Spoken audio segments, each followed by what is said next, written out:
Shabbat Shalom. Je vais lire la Haftara Amos, chapitre 2, verset 4 à chapitre 3, verset 6, qui est lié à la Parasha Vayeshev, il demeura. Donc, verset 4. Ainsi parle Yahvé. À cause du triple, du quadruple crime de Yehuda, je ne leur révoquerai pas mon arrêt, parce qu'ils ont méprisé la Torah de Yahvé et violé ses statuts, parce qu'ils se sont laissés égarer par leurs mensongères idoles que leurs pères eux-mêmes avaient suivies. Aussi déchaînerai-je le feu contre Yehuda pour qu'il dévore les palais de Yerushalayim. Ainsi parle Yahvé. À cause du triple, du quadruple crime d'Israël, je ne leur révoquerai pas mon arrêt, parce qu'ils ont vendu le juste pour de l'argent et le pauvre pour une paire de sandales.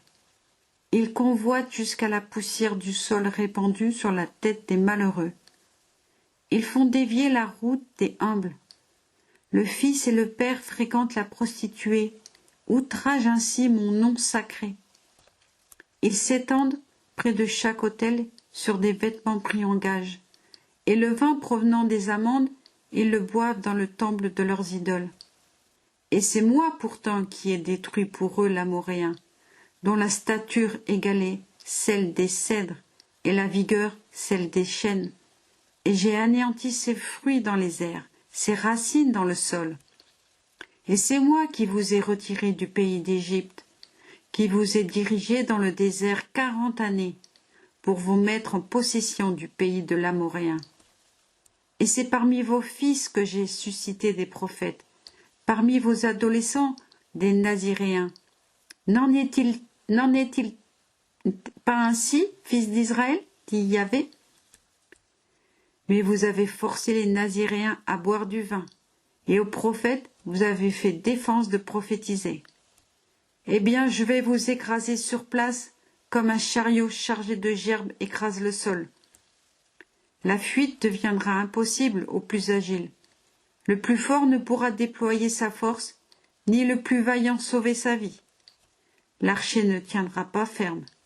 L'homme aux pieds légers ne pourra échapper, ni le cavalier sur son cheval assurer son salut. Le plus brave parmi les guerriers s'enfuira nu ce jour-là, dit Yahvé. Chapitre 3. Écoutez cette parole que prononce Yahvé sur vous, enfants d'Israël, sur toute la famille que j'ai retirée du pays d'Égypte. La voici. C'est vous seuls que j'ai distingués entre toutes les familles de la terre. C'est pourquoi je vous demande compte de toutes vos fautes. Deux hommes marchent-ils de concert s'ils ne se sont pas entendus d'avance? Le lion rugit-il dans la forêt s'il ne tient une proie? Le lionceau grince-t-il du fond de sa tanière s'il n'avait fait une capture? Le passereau tomberait-il dans le piège dressé sur le sol si le piège ne l'attendait? Et le piège se soulèverait-il de terre s'il n'avait fait une prise? La trompette sonnera-t-elle dans une ville sans mettre le peuple en émoi?